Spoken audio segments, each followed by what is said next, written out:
Thank you, Lita Ramos. Have no fear. Miss Pia Morato is not like that. Don't worry about it. But that's a good thing that she brought that up, because that's a feeling that a lot of people have, especially from Lita Ramos's generation. So at least we can begin to converse and dispel some of those fears. Exactly, which is something that we really want to do. When we talk about the Spanish language initiative, one thing that we try to inculcate is really breaking the fear. Reaching out to people and letting them understand that the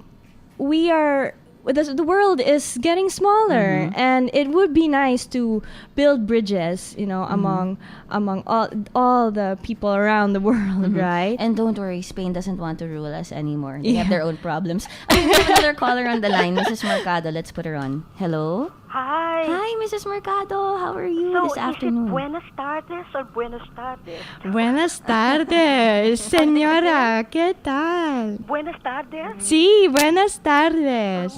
What? Did you ask a question? Muy bien. No. I said, good afternoon. How are you? Yeah, so muy bien, okay. So, first, it's really important that we know, I think, the Spanish language because of our history. Right. So we can translate it better. Yeah, and the other one is I appreciated the language because of my teacher. He spoke so well. So now, me and my friend, she teaches me. But I'll just listen to the answer after I ask this question. Okay. Can I know the exact translation of coño and puñeta? Okay, well, I actually know but I don't know if we can say that. Okay, all right. Bye-bye. Okay, all right.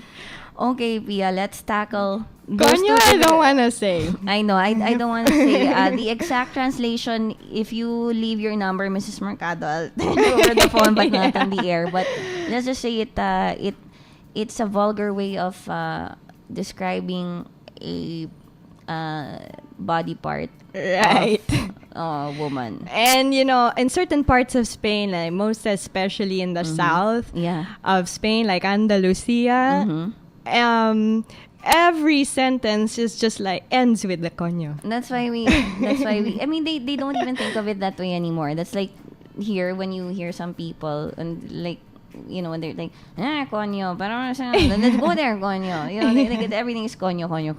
Right. But if I may, if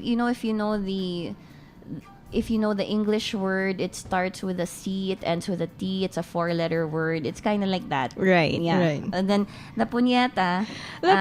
As explained to me, well, I guess it was just a more appropriate way of cursing. Yes, yeah. Right? Especially for the women.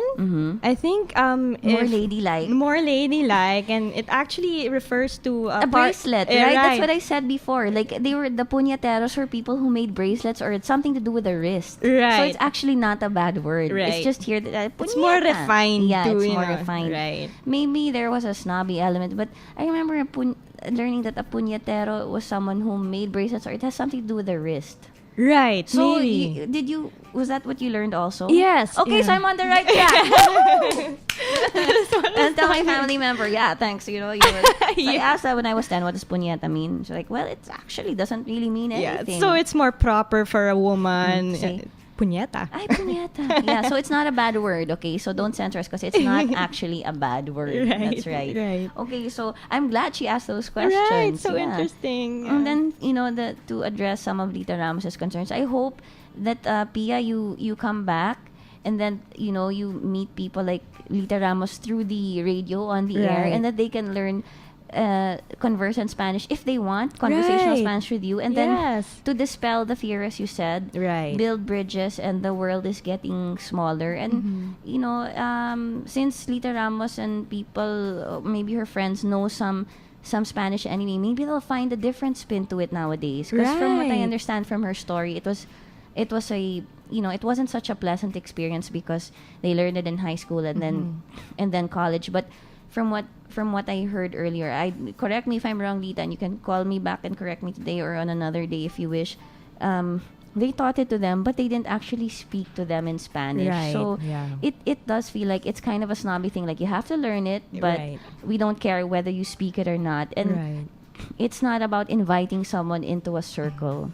And in line with that, I'd like to commend all the Spanish teachers at the Department of Education. We have 101 of them speaking in Spanish, and you should see them. Yeah, and now they're happy with it. It's also the way it's taught to you, no? Yes, and I think that especially the system, maybe especially a system of Instituto Cervantes, where they go with, and the teachers that they have there, and of course how the Ministry of Education of Spain facilitates all these things.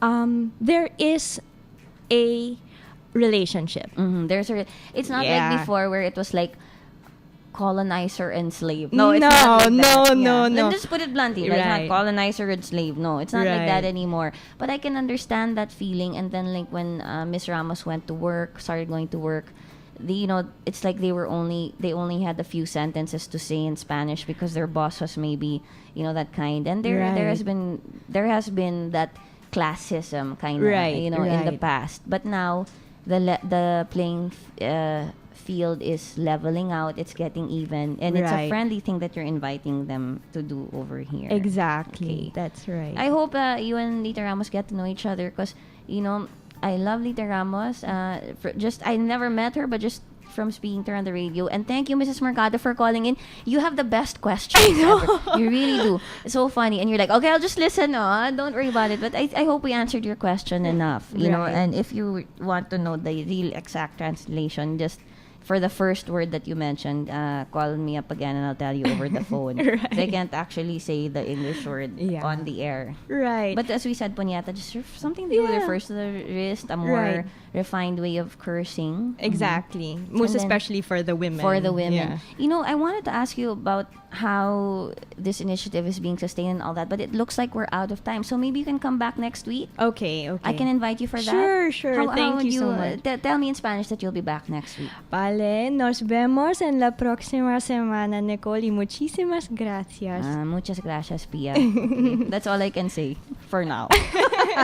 But I'll learn more. Let me just read the last batch of horoscopes before I ask you to give your, any parting shots that you might have. Right. Okay, Sagittarius, your social energy is much more relaxed and better at making others feel welcome and comfy. It's a great time to host a party or to find new ways to meet people when you go out and about. Capricorn, try to shake things up a bit, but only a bit. Your energy is great for making small changes and taking small steps, but not for making the bold leaps that those around you seem to be making. Okay, so Capricorn, step by step, like a goat, step by step, up the hill, up the mountain.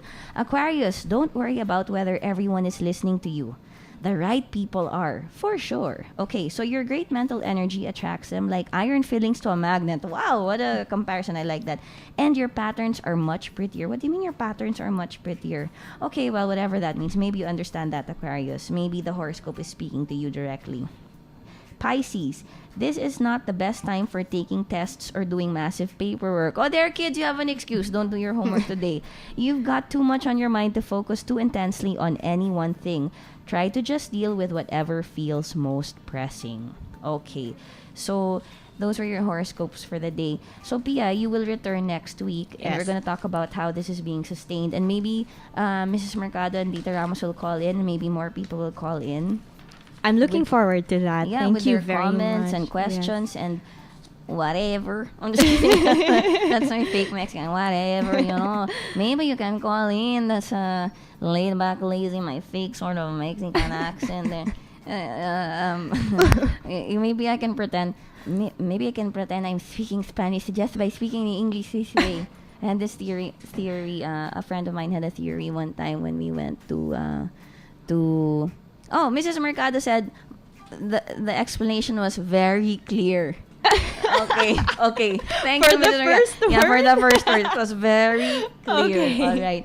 I had this joke. No, I didn't have the joke. Somebody said like, we'll talk about Spanish food also next time. Vale, yes. Yeah, Vale okay. means okay. Vale Yes. means okay because It's salty. I love it. I love salty food. Which is bad for me, but I love it. And you're like, maybe that's why the tongue. Anyway, I'm just kidding. Not to you. Yeah. How I am. I love accents, all sorts of accents. And I should really learn the languages and not just the accents. Well, Right, anyway, right. Pia, any parting shots? Anything you'd like to say? Well, thank you for having me. And again, I'd like to say thank you to, of course, to DZRJ, the voice of the Philippines, for having me. And I'd like to say hello to all the Spanish teachers out there and the kids taking Spanish. We've had Spanish teachers that went to Spain and they had such a wonderful time because they did deserve these grants and they're doing really well. Training sessions are ongoing, so I'm really so proud of them.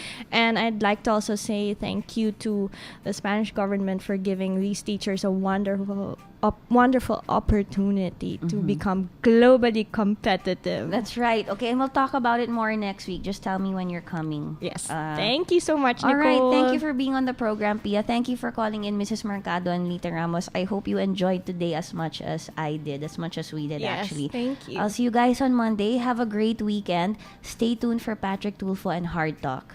Bye. DZRJ 810 AM, the voice of the Philippines, has just presented Etc. Etc. Etc. with host Nicole Jacinto. Etc. Etc. Etc. is an exclusive presentation of DZRJ 810 AM, the voice of the Philippines.